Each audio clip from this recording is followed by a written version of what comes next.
नमस्कार साथियों, मेरा नाम हेमंत दास मानिकपुरी है और मैं आज किसान के अनुभव को जानने के लिए आया हूं उनके खेत में, है ना। तो मैं चाहूंगा कि वो खुद अपना परिचय देंगे और एग्री बूस्टर के बारे में आज हम बात करने वाले हैं कि उसका उपयोगिता क्या था और उसका असर क्या था, है ना, और किसान उसको उपयोग करके क्या क्या चीजें अनुभव किए हैं। तो मैं जानना चाहूंगा खुद उनके किसान के माध्यम से। तो आप एक एक करके अपना परिचय दे देंगे और आपको क्या असर हुआ है एग्री बूस्टर का अपने खेत में, उसको आपको थोड़ा सा बताना पड़ेगा, है ना। तो चाहूंगा बुधराम जी अपने बारे में थोड़ा परिचय दें। मेरा नाम बुधराम है, ध्रुव, ग्राम सेमरा का रहने वाला हूँ। मैं किसान हूँ, किसानी करता हूँ 2 एकड़ में बोथों। मेरा नाम रमायण दास मानिकपुरी, मैं पटवारी कार्य करता हूँ गांव का और कृषि कार्य भी करता हूँ। चलिए बहुत बढ़िया। तो 2 किसान से आज बात हो रही है। बुधराम ध्रुव जो ग्राम सेमरा के रहने वाले हैं, जो भखारा के पास में है। रमायण दास मानिकपुरी जो है कोटवार भी है, पटवारी का काम भी करते हैं, किसानी का काम भी करते हैं, है ना। तो पिछले बार ये लोग उपयोग किए थे I think agri booster plus. तो मैं जानना चाहूंगा कि क्या चीजें अनुभव किए हो आप एग्री बूस्टर का उपयोग करके, तो थोड़ा सा बताएंगे। अभी आप साथ देख सकते हैं, पास में आ जाइए।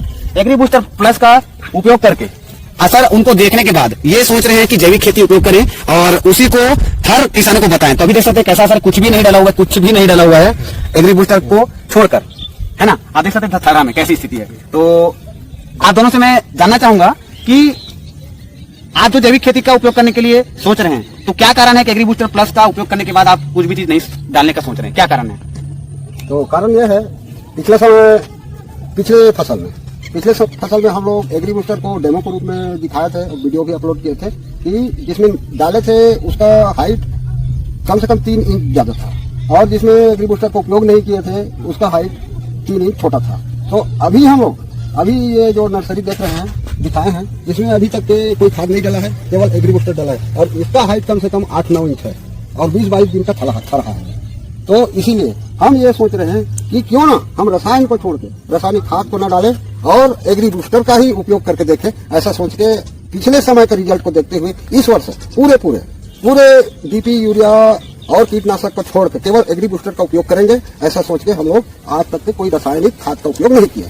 बहुत ही शानदार। आप देख सकते हैं कि एक बार उपयोग करने से इतना अच्छा अनुभव हुआ है कि रासायनिक खाद को उपयोग। तो बात करते हैं एग्री बूस्टर को जैसे कि उपयोग किया है, तो वो तो थरा में था। अब हम बात करते हैं जब फसल में जब उपयोग हुआ है और खेत में उपयोग करने के बाद में क्या मिट्टी में असर हुआ है और साथ ही साथ फसल में क्या उपयोग हुआ है और उसका असर क्या हुआ है, मैं जानना चाहूंगा। जी बताइए। तो पिछले समय ये हुआ कि हमको एग्री बूस्टर के बारे में बाद में पता चला। हमारा रोपा लग गया था, पहले तो थरा में डाले और डेमो के रूप में डाले थे। उसके बाद में जब रोपा लग गया तो बाद में डाले तो इतना ग्रोथ हुआ और इतना पेड़ वेड़ कम से इतने आए कि हमको खाद डालने की जरूरत ही महसूस नहीं हुआ। इसलिए हमारा खाद में 50% हमारा खाद भी बचत हो गया। इसलिए इस वर्ष केवल एग्री बूस्टर का उपयोग करेंगे, ऐसा सोच के अभी तक के खाद का उपयोग नहीं किया। बहुत ही शानदार। देख सकते हैं कि खाद और कीटनाशक का उपयोग छोड़कर ओनली एग्री बूस्टर का उपयोग करने का एक निर्णय लेकर बहुत ही शानदार मैसेज दे रहे हैं, संदेश दे रहे हैं सभी किसान भाइयों के लिए। बुधराम जी, आप अगर कुछ बताना चाहेंगे, आपको क्या अनुभव है, आप भी उपयोग किए हैं, तो आप थोड़ा सा अपना अनुभव बता सकते हैं। हाँ, मैं कहा है डाले रहे हो ना खेत में, रोपा लगे थे में, उनमें पौधा अच्छा कंसेप्ट फेंके रही से, बाढ़ भी अच्छा आ रही से और थोड़ा बीमारी भी कम लगी। अरे वाह, बहुत बढ़िया। तो आप मन कोई लाभ बता रहे हो कि अपने बात खुद उपयोग कर रहे हो? हाँ, मोरसाला में रोहित कुमार दे रहे हो, गद्दी में गद्दी। अच्छा, हाँ। तो वो यूज कर रही से, तो वो है 1 पैसा दवाई से नहीं डाले हो। अरे वाह, बहुत ही शानदार, बहुत बढ़िया। दवाई से नहीं डाले हो किसे, वो दवाई से सेमरा से ले लेगा, तुमसे मोरे कर ले, ये देवा ना, बाकी ये साल दवाई से नहीं लेगी। अरे वाह, बहुत बढ़िया। तो देख सकते हो साथियों कि गद्दी के जो गांव है वो रहने वाला है मुकेश कुमार ठाकुर, है ना। वो लेके गेरी से वे एग्री बूस्टर प्लस ओकर बाद में कीटनाशक आज तक 1% भी उपयोग नहीं कहा थे, है ना। तो ये चीज देख सकते हो कि ओकर उपयोगिता का है और वो जैविक खेती के जो उपयोगिता है बहुत ही शानदार है। अब तो सरकार घर और ज्यादा बढ़ावा देते हुए, ज्यादा महत्व देते हुए, तो आप मन से बिल्कुल गुजारिश करबो कि सभी किसान भाई मन एक बार कम से कम एग्री बूस्टर प्रयोग करके देखो और दोबारा आप मन खुद बताओ कि ओकर अनुभवकारी से, है ना। तो और कुछ और संदेश देना चाहते हो आप मन किसान भाई मन के लिए, तो बिल्कुल आप बोल सकते हो।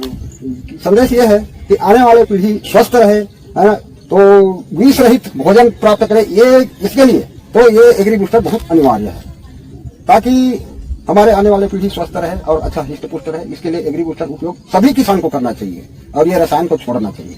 जी, बहुत बहुत धन्यवाद किसान भाइयों। और सभी के लिए ये संदेश बहुत ही महत्वपूर्ण है क्योंकि आज हम रासायनिक खाद का उपयोग करके मिट्टी को तो बंजर बना ही रहे हैं, अपने शरीर को भी बहुत ज्यादा विषाक्तपूर्ण बना रहे हैं। तो उसी को हम जैविक खेती अगर करते हैं तो स्वास्थ्य भी अच्छा होगा, मिट्टी का स्वास्थ्य भी अच्छा होगा।